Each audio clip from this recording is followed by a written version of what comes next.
She was the daughter of one of the richest CEOs in the city. But in the park, she wasn't a princess.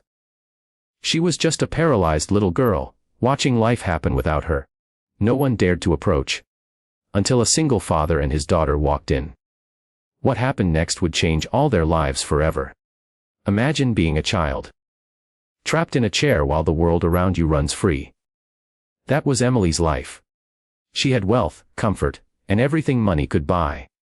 But not a single friend to play with. An ordinary little girl with an extraordinary heart stopped in front of her, and asked a question Emily never thought she'd hear again. What began as a simple act of kindness soon became a lifeline. Emily's laughter returned, her father's broken heart began to heal, and two families from completely different worlds were drawn together. But the real miracle wasn't wealth or pity. It was something far greater. Something that no amount of money could ever buy. She sat alone on the park bench, her tiny hands resting on her wheelchair, eyes fixed on the children running across the grass, laughter echoing like a song she once knew, but could no longer sing. To anyone passing by, she was just a quiet little girl watching from the sidelines.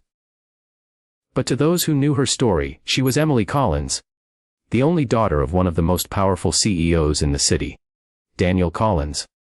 A man known for his billion-dollar empire, his iron will in boardrooms, and his unshakable reputation. Yet, none of his wealth, power, or influence could bring back what life had stolen from his daughter. 2 years earlier, Emily had been in a car accident. She survived, but her legs did not. Since then, she lived in silence more than words, in stares more than laughter. The sparkle in her eyes dimmed, replaced by the shadow of loneliness. Even when Daniel brought her to the park, hoping the sight of other children might spark joy, Emily only watched. Other kids played tag, swung high into the air, and ran races. She sat with wheels beneath her and silence around her. Parents smiled politely but kept their children at a distance, not out of cruelty, but out of discomfort. They didn't know what to say, didn't know how to explain. And so, day after day, Emily sat alone. On this particular afternoon, the sky was warm with fading sunlight. Children's laughter mixed with birdsong, and Daniel stood at a distance, pretending to take calls but really watching his daughter's every move. He felt the ache every father feels when he knows he can't fix his child's pain. He had faced competitors who wanted to destroy him, rivals who tried to cheat him, crises that shook his empire. But nothing compared to the helplessness of seeing Emily, trapped in a world she no longer believed was hers. And then it happened. A man with tired eyes but a warm smile walked into the park, holding the hand of a little girl with curly hair who looked about the same age as Emily. His clothes were simple, his shoes worn, and he didn't carry the air of wealth or power. This was Michael Turner, a single dad who had spent years raising his daughter, Lily, alone after losing his wife. Unlike Daniel, he didn't own skyscrapers or sit at boardroom tables. He worked long hours as a mechanic, hands rough from grease, shoulders bent from burden. But his heart was whole. As they passed the bench, Lily tugged at her father's sleeve. Her wide eyes were fixed on Emily. "Daddy," she whispered. "That girl looks lonely." Michael glanced, and his heart tightened. He saw the chair, the stillness, the sadness. And he made a choice. Not the kind of choice most parents make when they decide whether to walk past with a smile, but the kind of choice that shapes a child's character forever. He crouched down to Lily's height and said softly, "Then go ask if she'd like a friend." Lily grinned, her innocence shining brighter than the setting sun. She skipped forward, stopping in front of Emily. "Hi, I'm Lily. Do you want to play with me?" Emily blinked. No one had asked her that in 2 years. Her lips parted, but no sound came. For a second, she looked back at her father, who had frozen in place, his chest tightening. And then, in a fragile, trembling voice, Emily whispered, I can't run." Lily tilted her head, then smiled. "That's okay. We don't have to run. We can play my way."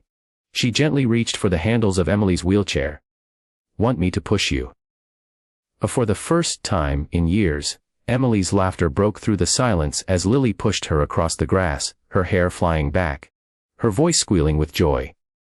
Daniel dropped his phone and covered his mouth. The girl who had once sat in silence was laughing.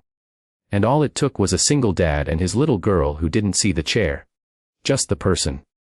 From that day on, everything began to change.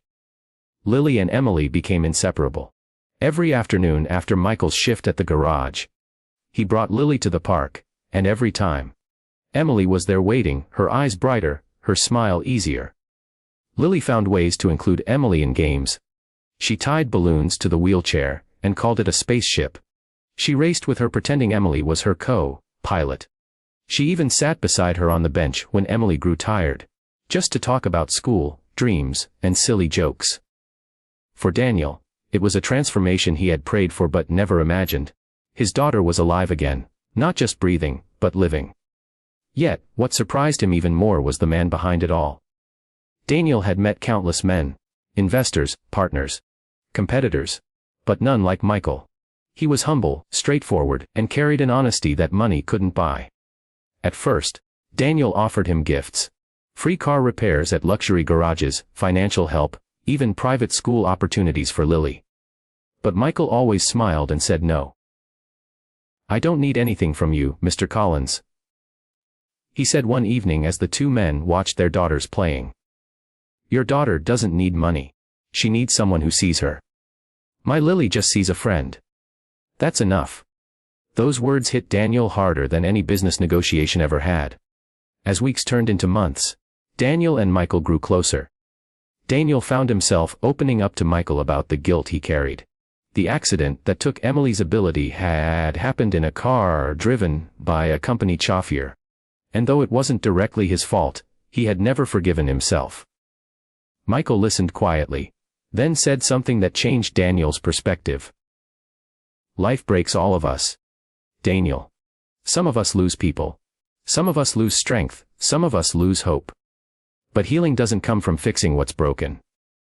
It comes from learning how to love again, even through the brokenness." That night, Daniel cried for the first time in years. Emily's world grew brighter, not because her legs were healed, but because her heart was.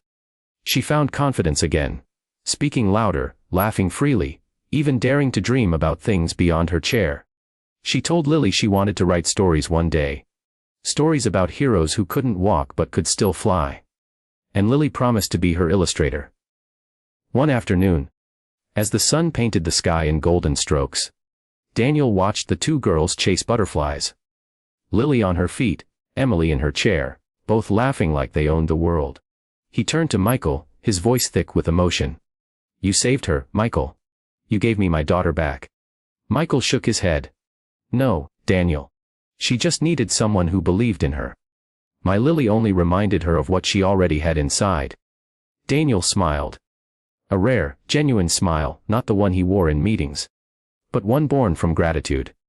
And from that day forward, the CEO and the single dad, from two different worlds, carried one shared truth. Love doesn't see wealth, status, or limitations. It only sees hearts. And sometimes, a child's simple invitation, "My daughter would love to play with you," is all it takes to change a life forever. This is more than just a story of two little girls. It's a reminder that kindness has the power to heal what money cannot. Sometimes, the smallest gestures open the biggest doors to hope.